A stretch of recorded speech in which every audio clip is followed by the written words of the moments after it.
welcome, Majeed. Welcome. Majeed is a PhD candidate in computer science at the University of Toronto, and his research is in human-computer interaction, focusing on the intersection of AI and education. So today's topic is learning to code with AI, and Majeed will share findings from his research on the implications of using AI tools when learning to code. And he will discuss CodeAid, an AI coding assistant which was deployed for 12 weeks in a large coding class of 750 students. So I think that's really interesting, and I'm looking forward to hear more about that. So you can go ahead. Yeah, I think I decided to not include that project and instead include another project. But yeah, sorry if No problem. if I'm letting you down, but because of the shorter duration, hopefully I'll be able to like just go over two of the projects. Okay, so let me just share my screen and we can get started.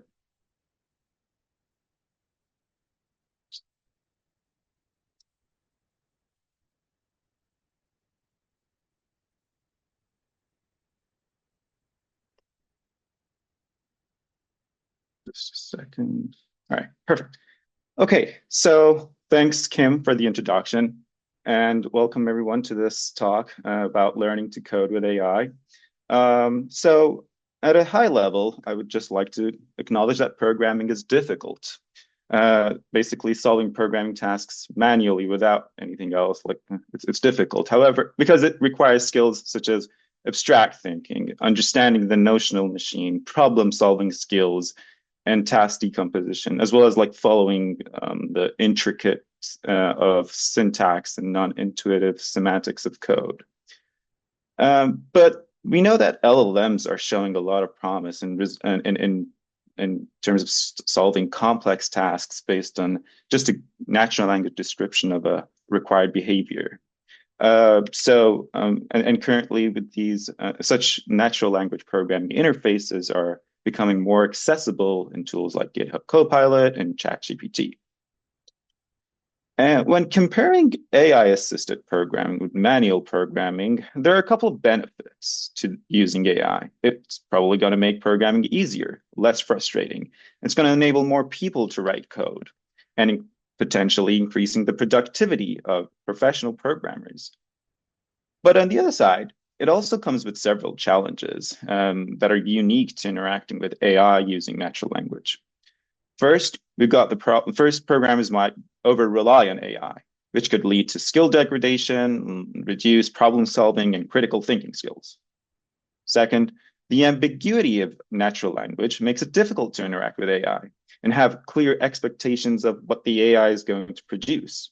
It can also put the user at a less critical mental state, and users might have unclear expectations of the AI's output.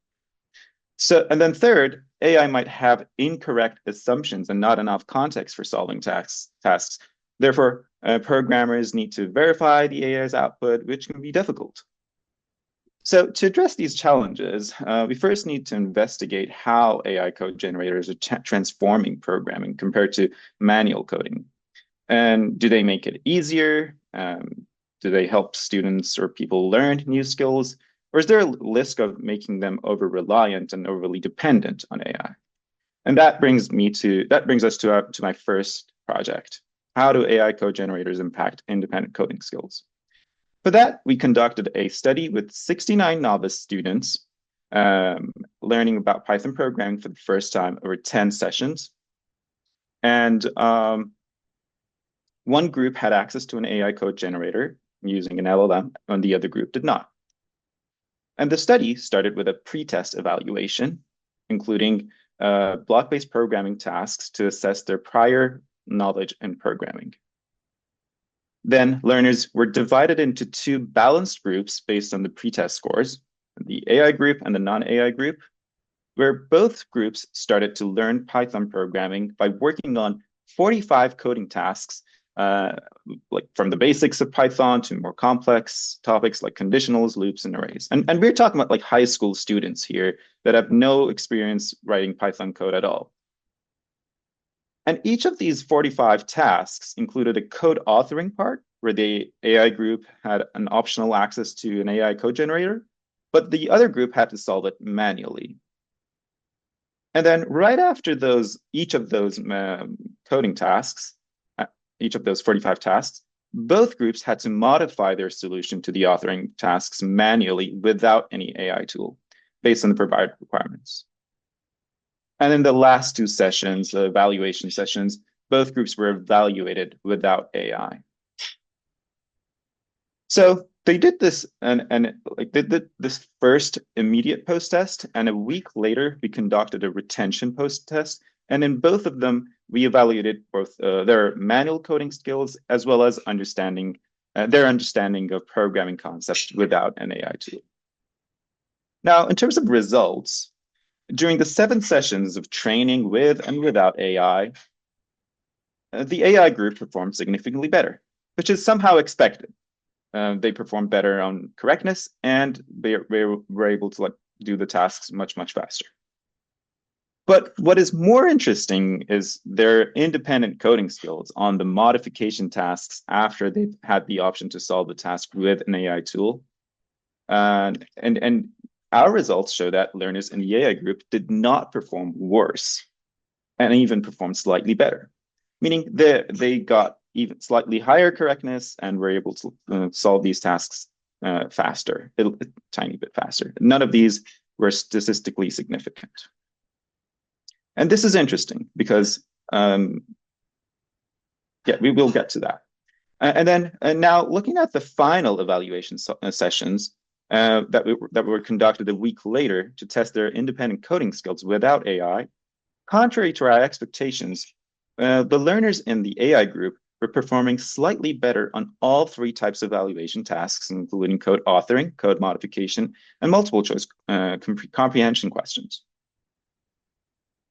So to better understand these results, we looked at their prior block-based programming skills. So this is interesting. We divided students into 2 additional groups, 4 groups in total. The top 50% group that performed higher on the pre-tests that we conducted on the first session of block-based programming, and the lower 50%. So we have 4 groups now. The top 50% using AI, without using AI, and the lower 50% with and without AI. And what we found was super interesting. Learners in the top 50% groups performed significantly better on post-tests if they had access to AI during training. However, the lower 50% performed similarly, regardless of access to AI. One explanation that we have about this is that this significant improvement in skills for learners with higher prior block-based programming skills is because of they probably experienced this use, modify, create framework, which has been a successful pedagogy in computing education. And the AI was able to provide the use part of the AI generated code for them so that they could use it and then modify it and then eventually learn from creating new things. So at a high level, it seems that learning with AI can improve existing coding skills, but this was not the case for all learners. So far, we've focused on comparing the 2 groups to understand whether using AI code generators can improve or degrade coding skills. So this provides a big picture, but to better understand where the AI is helpful and where it's not, we need to go deeper and look into how different learners used AI differently. So for that, we performed a thematic analysis on the data that we collected from our original study with the 69 young learners that I just talked about.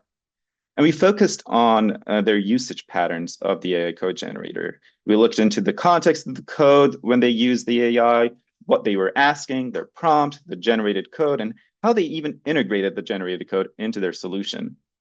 But for the sake of time, I'm just going to focus on the different coding approaches that we identified. So we identified 4 high-level coding approaches that I'm going to talk about here. Of the 1,300 tasks that students worked on during the training sessions, the 7 training sessions, in which they focusing only on the group that had access to the AI code generator, about 29% of these tasks were just solved without an AI, completely manually. But then 46% of these were solved using a single prompt. I'm going to repeat, just using one single prompt that asked the AI to solve the entire task. Of those, 29%, about 2/3 of them, learners prompted the AI by copying the task description, while in the rest, they reworded the task description in their own words. But what was really interesting was that in the rest of the tasks, learners decomposed the task into several sub-goals. And some of them used only consecutive AI prompts to solve each sub-goal, while to solve about 19% of the tasks, learners used both AI and manual coding for different sub-goals. So this provides a very high-level overview of how learners use the AI. Now, what's really interesting is the correlation between these approaches and their subsequent modifying skills, in which in the modifying part, they didn't have access to the AI, while for the authoring part, they did. And what we found was that authoring tasks that were completing using the AI single prompt led to the highest authoring score, but this was dropped by 30% in the subsequent modifying tasks. We saw a similar effect when students were using the AI step-by-step method, using the AI consecutively for different subgoals. But the hybrid approach, it resulted in the highest average of both authoring and modification tasks. And interestingly, not using an AI for an authoring task resulted in a 10% increase in the subsequent modification task scores. So at a high level, these results are showing that asking the AI to solve the entire task for the user can lead to the lowest ability of independently modifying AI-generated codes. In other words, not learning. So this is a sample of over-reliance on AI. So one way to prevent over-reliance and skill degradation is to cognitively engage users in AI-generated solutions. And this brings us to our second project, which I'm going to talk about, a design-focused approach into how we could engage students in AI-generated solutions. So without any forced engagement, students have full autonomy over how they want to use and how they want to use an AI-generated code, how they want to think about it, and whether they want to read the provided explanation and how much they want to critically analyze it. So therefore, to properly engage students in AI-generated solutions, a system should potentially bridge this knowledge gap that students might have about that AI-generated code. It should also help students apply these learned concepts to similar tasks, basically transfer of learning. It should also avoid frustration or not be seen as an unnecessary engagement. I'm going to discuss what I mean by this engagement in a second. So to guide our design, we constructed a design space based on 3 key dimensions: Bloom's taxonomy of learning objectives and the ICAP framework of engagement level, as well as when to engage students in the AI-generated code, before displaying the solution or after displaying the solution. For the sake of time, I'm just going to go over 4 of these techniques. So first, this is the guided write-over technique, which simply asks the user to type over the AI-generated code character by character, and while they're typing over each expression, they can see a detailed explanation about the part of the code that they're writing over. So the forced engagement here is to type over the AI-generated code. Second, the explained before usage technique. The AI-generated code is displayed to the student, but then the AI asks several questions about the code and forces the student to answer those questions before they can use the solution in their editor. Third, we've got the trace and predict technique, which displays the AI-generated code again, but it requires the user to trace it line by line. And at several lines, the system pauses and asks the user to predict what will happen after the selected line of code is executed. So the student needs to understand how the code is executing. They need to predict the values of variables and understand the execution line by line. And lastly, the lead and reveal technique, in which the AI does not display the full solution at the beginning. Instead, it engages the student to think about what needs to be done at each line of the code. It provides a very short description of the current context, without showing them the code, and it asks the student to think about what needs to be done. And once the student types in natural language about what that line of code needs to do, and correctly predicts what needs to be done, the AI reveals the corresponding code to that part. This process will continue for each line of the code. So to understand the effectiveness of these 7 techniques, we employed an iterative design process. We had a set of initial designs, and then we did an participatory design session with 5 educators. And after that, we did a between subject study with 82 students using the 7 techniques and a baseline that did not engage students, that did not have any forced engagement. And using the results, we identified the top 2 techniques and refined them based on user feedback. And finally, we ran a within subject study with 42 students using the top 2 techniques and the baseline with no forced cognitive engagement. Again, I'm going to focus only on the last part of our results and study. So I'm going to go over this part very quickly. The study design was basically a within subject study with 3 conditions. So all 42 participants that were recruited from a programming class here at University of Toronto, they experienced all 3 systems: the trace and predict system and the lead and reveal system, as well as the baseline. And the first part was to learn with AI, in which the student first asked the AI to solve the task for them, and then they got to engage with the solution using the assigned cognitive engagement technique. And then, this is the interesting part, we evaluated first their perceived ability about whether they be able to, like how confident they are in writing code of similar complexity. And then we evaluated their actual ability to do so. And in terms of performance, I'm going to go over the results very quickly here. We did not see statistically significant differences with the baseline performing, with the trace and predict performing slightly higher, and the other 2 being almost similar, the lead and reveal and baseline being almost similar.